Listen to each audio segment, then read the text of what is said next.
പുകയുന്ന അഗ്നിപർവ്വതം കണക്കെയാണ് ലോകകപ്പ് മൈതാനത്തെത്തുന്ന ചില ടീമുകൾ. ഗർഭം പേറിയ ലാവയുടെ ചൂടും തോതും പുറത്തു കാണില്ല. വിസിൽ മുഴക്കത്തിന് പിന്നാലെ പൊട്ടിയൊഴുകും. അപ്പോൾ മാത്രമേ തീവ്രതയേറിയൂ. കാബോ വെറുതെ ആ നിരയിലെ പുതിയ കാഴ്ചയല്ല, അതൊരു തുടർച്ചയാണ്. 1982 കരുത്തരിൽ കരുത്തരായ പശ്ചിമ ജർമ്മനി ആഫ്രിക്കയിൽ നിന്ന് അരങ്ങേറ്റക്കാരായെത്തിയ അൾജീരിയയെ നേരിടുന്നു. ഏത് ജർമ്മനി? സാക്ഷാൽ കാൾ ഹൈൻസ് റുമനിഗയുടെ ജർമ്മനി. ആ മത്സരത്തിൽ റുമനിഗ ഒരു ഗോൾ നേടിയിരുന്നു. പക്ഷേ 54-ാം മിനിറ്റിൽ റബാഹ് മാജിറും 67-ാം മിനിറ്റിൽ ലെക്ടർ ബെല്ലൂമിയും ജർമ്മൻ ഗോൾ വല തുളച്ചു കയറ്റിയപ്പോൾ അക്ഷരാർത്ഥത്തിൽ ലോകം ഞെട്ടി. ലോകകപ്പ് ചരിത്രത്തിലെ എക്കാലത്തെയും വലിയ അട്ടിമറികളിലൊന്ന്. പിന്നീട് 1990-ൽ കാമറൂൺ, സാക്ഷാൽ റോജർ മില്ലയുടെ കാമറൂൺ. എതിരാളികൾ അർജന്റീന. ഇന്ന് കേപ്പ് വെർദേക്കെതിരെ മെസ്സിയുടെ സംഘം വന്ന പോലെ അന്ന് മറഡോണയുടെ സംഘം നിലവിലെ ചാമ്പ്യന്മാരെന്ന പട്ടിലും പകിട്ടിലും വന്നവരാണ്. അർജന്റീന ഏറ്റവും കുറഞ്ഞത് 3 ഗോളിനെങ്കിലും ജയിക്കുമെന്ന് പ്രവചനക്കാരെല്ലാം തീർപ്പ് കൽപ്പിച്ചതുമാണ്. കാമറൂണിന്റെ ഉയർന്ന കായികക്ഷമതയും എല്ലിന്റെ ഊക്കും അർജന്റീനക്കാർ ശരിക്കും മനസ്സിലാക്കിയ മത്സരമായിരുന്നു അത്. പലപ്പോഴും കയ്യാങ്കളിയിലേക്ക് വഴിമാറിയ അംഗത്തിൽ ഫ്രാങ്കോയിസ് ഒമബിയാക്കിന്റെ ഒന്നാന്തരം ഹെഡർ ഗോളിലൂടെ കാമറൂൺ മുന്നിൽ കയറുന്നു. പഠിച്ച പണി 18 നോക്കിയിട്ടും തിരിച്ചടിക്കാൻ അർജന്റീനക്ക് കഴിഞ്ഞില്ല. കയ്യാങ്കളി കൈവിട്ട് കനീജയ്ക്കെതിരെ മാരകമായ ഫൗളിലുമെത്തി. 2 പ്രതിരോധ നിരക്കാരെ ചുവപ്പ് കാർഡ് നൽകി പുറത്താക്കി. വെറും 8 പേരുമായി കളിച്ചിട്ടും സമനില സമ്മതിക്കാതെ കാമറൂൺ ആ കളി ജയിച്ചു. 2002 ഏഷ്യൻ ലോകകപ്പ് ഓർമ്മയില്ലേ? സിനദിൻ സിദാന്റെയും ദിദിയർ ദശാംസിന്റെയും ഫ്രാൻസ് വന്നത് ചാമ്പ്യന്മാരുടെ ഗരിമയുമായാണ്. ഗ്രൂപ്പ് സ്റ്റേജിൽ ആദ്യ മത്സരം ആഫ്രിക്കയിൽ നിന്നുള്ള സെനഗലിനെതിരെ. സെനഗൽ ഇന്ന് കേപ്പ് വെർദയെ കണ്ടതുപോലെ കന്നി ലോകകപ്പ് കളിക്കുകയാണ് കേട്ടോ. ഇപ്പോഴത്തെ കോച്ചായ പാപ്പാ ദിയൂഫൊക്കെയാണ് പ്രധാന കളിക്കാർ. പരിക്ക് കാരണം സിദാൻ ആ കളിയിൽ ഇറങ്ങിയിരുന്നില്ല. 30-ാം മിനിറ്റിൽ ചാമ്പ്യന്മാരെ ഞെട്ടിച്ച് സ്റ്റേഡിയത്തെ നിശബ്ദമാക്കി പാപ്പാ ദിയൂഫിലൂടെ സെനഗൽ മുന്നിൽ കയറുന്നു.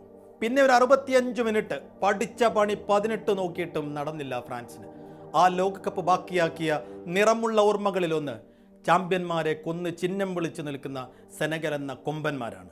2014-ൽ കൊസ്റ്റാറിക്ക ഇതുപോലെയായിരുന്നു. 4 വട്ടം ലോക ചാമ്പ്യന്മാരായ ഇറ്റലിയുടെ ഇന്ന് കാണുന്ന അതിദയനീയമായ പതനം തുടങ്ങുന്നത് അവിടെ വെച്ചാണ്. യൂറോപ്യൻ യോഗ്യതാ റൗണ്ടിൽ 2ാം സ്ഥാനവുമായി ബ്രസീലിലേക്ക് എത്തിയ ഇറ്റലി ആ ടൂർണമെന്റിലെ ഫേവറേറ്റുകളിൽ ഒന്നായിരുന്നു. ആന്ദ്രെ പിർലോ എന്ന നെയ്ത്തുകാരൻ മധ്യനിരയിലും ഗോൾ പോസ്റ്റിന് ജിയാൻ ലൂജി ബഫൺ കാവലും നിന്ന സംഘം. കൊസ്റ്റാറിക്കക്കാർ ആ ഗ്രൂപ്പിലെ ദുർബലരെന്നായിരുന്നു വിശേഷിപ്പിക്കപ്പെട്ടിരുന്നത്. പക്ഷേ ബ്രയാൻ റൂയിസിന്റെ ഹെഡർ ഗോളിൽ മുന്നിൽ കയറിയ കൊസ്റ്റാറിക്ക ഇറ്റലിക്കാരെ പിടിച്ചു നിർത്തി ജെയിംസ് സ്വന്തമാക്കിയെന്ന് മാത്രമല്ല ആ ഗ്രൂപ്പിൽ ഒന്നാമന്മാരായി പ്രീ ക്വാർട്ടറിലേക്ക് മുന്നേറി. ഇറ്റലി 2ാം റൗണ്ട് കാണാതെ പുറത്തേക്കും. 2022 നോക്കൂ, കോപ്പ ചാമ്പ്യന്മാരായെത്തിയ സാക്ഷാൽ ലയണൽ മെസ്സിയുടെ സംഘം ആദ്യ മത്സരത്തിൽ തോറ്റത് സൗദി അറേബ്യയോടാണ്. മെസ്സിയുടെ 10-ാം മിനിറ്റിലെ പെനാൽറ്റി ഗോളിൽ അർജന്റീന തുടങ്ങിയപ്പോൾ ഒരു വമ്പൻ ജയം പ്രതീക്ഷിതാണ് ആരാധകർ. 2ാം പകുതി പക്ഷേ സൗദി അടക്കി ഭരിക്കുകയും സാലി അൽ ഷേരിയിലൂടെ ഒപ്പമെത്തുകയും പിന്നീട് സാലിം ദോസരിയുടെ വെടിച്ചില്ല ഗോളിലൂടെ മുന്നിലും. തിരിച്ചടിക്കാൻ മെസ്സിയും ഡിമരിയും അടക്കമുള്ള സംഘം എന്തെല്ലാം പണികൾ നോക്കിയതാണ്, നടന്നോ? ഇല്ല. ചില ദിവസങ്ങൾ, ചില ടീമുകൾ ചിലപ്പോഴൊക്കെ അങ്ങനെയാണെന്ന വിധിയെഴുത്തുകളൊന്നും കേപ്പ് വെർദയുടെ കാര്യത്തിൽ നിലനിൽക്കില്ല. പരിമിതികളോട് പടവെട്ടി ക്രമാനുഗതമായ വളർച്ചയിലാണ് നീലസ്രാവുകൾ എന്ന് വിളിപ്പേരുള്ള ആ ദ്വീപ് രാജ്യം. വരണ്ടുണങ്ങിയ ഭൂമിയാണ്. പുല്ല് പോലും വളരില്ല. നനച്ചു വളർത്താനാണെങ്കിൽ വെള്ളവുമില്ല. ഈ അവസ്ഥ കണ്ടറിഞ്ഞ് ഫിഫ നേരിട്ടാണ് അവിടെ കൃത്രിമ പുല്ല് പിടിപ്പിച്ച സ്റ്റേഡിയങ്ങൾ സ്ഥാപിക്കുന്നത്. 2013-ൽ മാത്രമാണ് കേപ്പ് വെർദെ ആഫ്രിക്കൻ നേഷൻസ് കപ്പിൽ ആദ്യമായി പന്ത് തട്ടുന്നത്.